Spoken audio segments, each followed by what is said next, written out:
আল্লাহ বলছেন ওয়ামান আ'রাদা আন যিকরি ফাইন্না লাহু মাঈশাতান দানকা ওয়া নাহশুরুহু ইয়াওমাল কিয়ামাতি আ'মা। পড়েন আল্লাহু আকবার। আল্লাহ বলছেন যে ব্যক্তি আমার জিকির থেকে গাফেল হলো, আমাকে স্মরণ করে না, শয়তানের ধোঁকায় পড়ে শয়তানের পথ অবলম্বন করে, আল্লাহ রাব্বুল আলামিন বলছেন ফাইন্না লাহু মাঈশাতান দানকা, আমি আল্লাহ ওই বান্দার জীবনটারে সংকীর্ণ করে দিব। জীবনের ভিতরে কোনো শান্তি থাকবে না, ফ্যামিলির ভিতরে কোনো বরকত থাকবে না, ব্যবসা বাণিজ্যের ভিতরে কোনো বরকত থাকবে না। দুনিয়ার জিন্দেগিটা আমি আল্লাহর এমনভাবে সংকীর্ণ করে দিব, কোথাও গিয়ে বান্দাটা শান্তি পাবে না। এই জন্য শান্তি যদি আমরা পেতে চাই তাহলে স্মরণ করব একজনকে, আওয়াজ করে বলেন তিনি কে? আল্লাহ পাক বলছেন ফাযকুরুনি আযকুরুকুম ওয়াশকুরুলি ওয়ালা তাকফুরুন। জোরে বলুন আল্লাহু আকবার। আল্লাহ রাব্বুল আলামিন বলছেন ফাযকুরুনি, বান্দা তুমি যদি আমাকে স্মরণ করো, আযকুরুকুম, আমি তোমাকে স্মরণ করব। সুবহানাল্লাহ পড়েন। তুমি যদি আমাকে স্মরণ করো আমি তোমাকে স্মরণ করব। ওয়াশকুরুলি ওয়ালা তাকফুরুন, আমার শুকরিয়া আদায় করো, আমার কৃতজ্ঞ বান্দা হও। খবরদার ওয়ালা তাকফুরুন, নাফরমান করো না, কুফরি কইরো না, শুকরগুজার বান্দা হও। আমাকে স্মরণ করো, আমি তোমাকে স্মরণ করব। এই জন্য আমার ভাইরা, সব সময় আমরা একজনকে স্মরণ করব। গলার আওয়াজ বড় করে বলেন তিনি কে? সব সময় আল্লাহকে স্মরণ করতে হবে। সব সময় যারা আল্লাহকে স্মরণ করে করে দুনিয়ায় চলে ওরা হলো মুমিন। ওরা কি? জোরে বলেন ওরা কি? আল্লাহ পাক রব্বুল আলামিন কঠিন একটা আয়াত দিয়েছেন। দুনিয়ার জিন্দেগিতে যারা আমি আল্লাহর স্মরণ থেকে বিমুখ থাকবে, আমি আল্লাহর স্মরণ থেকে গাফেল থাকবে, আল্লাহ পাক রব্বুল আলামিন বলেন দুনিয়ার জিন্দেগিটা আমি আল্লাহ ওদের জন্য সংকীর্ণ করে দিব।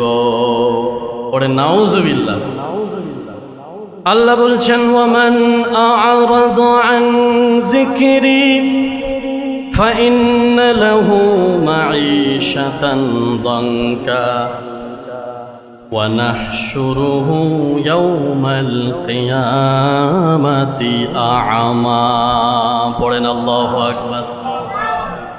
আল্লাহ বলছেন যে ব্যক্তি আমার জিকির থেকে গাফেল হলো, আমাকে স্মরণ করে না, শয়তানের ধোঁকায় পড়ে শয়তানের পথ অবলম্বন করে, আল্লাহ রাব্বুল আলামিন বলছেন ফাইন্না লাহু মাঈশাতান দানকা, আমি আল্লাহ ওই বান্দার জীবনটারে সংকীর্ণ করে দিব। জীবনের ভিতরে কোনো শান্তি থাকবে না,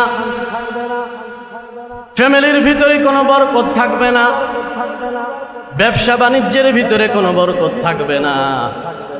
দুনিয়ার জিন্দেগিটা আমি আল্লাহর এমনভাবে সংকীর্ণ করে দিব, কোথাও গিয়ে বান্দাটা শান্তি পাবে না। এই জন্য শান্তি যদি আমরা পেতে চাই তাহলে স্মরণ করব একজনকে, আওয়াজ করে বলেন তিনি কে? আচ্ছা, আমাদের শান্তির দরকার আছে না? বলেন, শান্তির দরকার আছে না? আমার ভাইরা, আল্লাহ পাক আমাদেরকে দোয়াও শিখিয়ে দিয়েছে। তোমরা দুনিয়ার শান্তিও চাও, দুনিয়ার কল্যাণ চাও, আবার আখিরাতের কল্যাণ চাও। তার মানে দুনিয়ায় যদি অশান্তির ভিতরে থাকেন, ঈমান হারানোর সম্ভাবনা সব থেকে বেশি থাকে। ঠিক না বেঠি? দারিদ্রতার কষাঘাত যাদের আছে, দারিদ্রতা এমন একটা জিনিস মানুষের ঈমানটা পর্যন্ত নষ্ট করে দিতে পারে। এই জন্য দুনিয়ায়ও আমাদেরকে শান্তি দরকার আছে না নাই? তাহলে আমরা যদি শান্তি চাই আয় রোজগারের ভিতরে যদি বরকত চাই, জীবনে যদি সফল হতে চায়, আল্লাহ পাক রব্বুল আলামিন বলছেন তাহলে আমার জিকির করো। দুনিয়ায় যারা আমার জিকির থেকে বিমুখ হবে, আমি আল্লাহ ওদের জীবনটা সংকীর্ণ করে দিব। ওয়া নাহশুরুহু ইয়াউমাল কিয়ামাতি আ'মা, আর কিয়ামতের ময়দানে আমি রব্বুল আলামিন ওদেরকে অন্ধ বানায়া হাসরের ময়দানে উঠাবো। নাউজুবিল্লাহ পড়েন।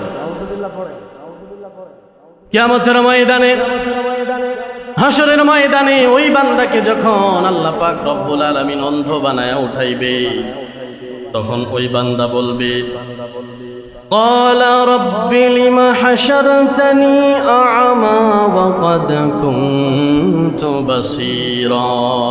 জোরে বলুন আল্লাহু আকবার। ওই বান্দা বলবে, আল্লাহ আমি তো দুনিয়ায় চাক্ষুষমান ছিলাম, আমি তো দুনিয়ায় চোখে দেখতে পারতাম, কিন্তু আজকে কিয়ামতের ময়দানে আপনি আমাকে অন্ধ বানায় কেন উঠাইলেন?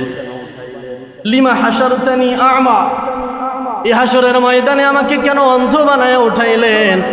আমি তো দুনিয়ায় চোখে দেখতে পারতাম, অন্ধ বানায় কেন হাসরের ময়দানে উঠালেন? আল্লাহ রাব্বুল আলামিনের পরের আয়াতে বলছেন, قال كذلك أتتك آياتنا فنسيتها وكذلك اليوم تنسى। জোরে বলুন আল্লাহু আকবার। আল্লাহ পাক রব্বুল আলামিন ভবিষ্যতে কিয়ামতের ময়দানে কি হবে, দুনিয়ায় আমাদেরকে এই মেসেজটা দিয়ে দিয়েছেন যেন আফসোস করতে না হয়। দুনিয়ায় চক্ষু ছিল, কিন্তু কিয়ামতের ময়দানে আল্লাহ অন্ধ বানায় উঠাইবেন। বান্দা যখন জিজ্ঞাসা করবে আমাকে অন্ধ বানায় কেন হাসরের ময়দানে উঠালে, আল্লাহ পাক তখন জবাব দিবে, ঠিক তেমনি ভাবে দুনিয়ায় আমার আয়াত যখন তুমি শুনেছিলে, আমার আয়াতকে তুমি চোখে দেখেও অন্ধের মতো তুমি চলে গিয়েছিলে, যেমনি ভাবে তুমি আমাকে ভুলে গিয়েছিলে, আল্লাহ পাক বলছেন ওয়াকাযালিকাল ইয়াউমা তুনসা, ঠিক তেমনি ভাবেই দুনিয়ায় যেমন তোমরা আমি আল্লাহকে স্মরণ করো নাই, আমি আল্লাহকে ভুলে গিয়েছিলে, কিয়ামতের ময়দানে আজকেও আমি আল্লাহ তোমাদেরকে ভুলে গেলাম। নাউজুবিল্লাহ পড়েন। বলেন আল্লাহ পাক যদি আমাদেরকে ভুলে যান, আমাদের পরিস্থিতি পরিণতি কি হতে পারে?